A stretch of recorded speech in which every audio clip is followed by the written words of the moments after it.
আজ থেকে বাড়বে বৃষ্টির পরিমাণ। আজ থেকে দফতর জানিয়েছে আগামী 2-3 দিন অতি ভারী বৃষ্টি দক্ষিণবঙ্গের জেলাগুলিতে।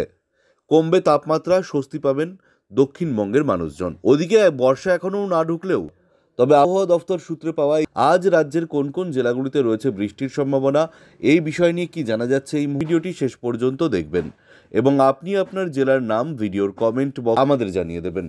ভিডিওটিতে একটি লাইক করবেন এবং হলে চ্যানেলটিকে সাবস্ক্রাইব করে পাশের বেল বাটন বাজিয়ে দেবেন। পরবর্তী খবরগুলো সব হইতে পারে। আবহাওয়া দফতর জানিয়েছে আজ থেকে টানা বৃষ্টিতে ভিজতে পারে দক্ষিণবঙ্গের এই সব জেলাগুলি। আগামী 26 জুন পর্যন্ত দক্ষিণবঙ্গের সব জেলায় কোনো জেলায় ঘন্টায় 30 থেকে 40, বুধবার পর্যন্ত রাজ্যের প্রায় সব জেলায় বৃষ্টির সতর্কতা দিয়েছে হাওয়া। কোথাও আপাতত তাপপ্রবাহের তাপমাত্রা কমার সম্ভাবনা রয়েছে। বর্ষার আগমনে আরও কিছুটা পড়বে পারদ। উত্তরবঙ্গে আজও ভারী বৃষ্টির সম্ভাবনা। এর মধ্যে জলপাইগুড়ি, আলিপুরদুয়ার ও কোচবিহার, দার্জিলিং ও কালিম্পংয়ে ভারী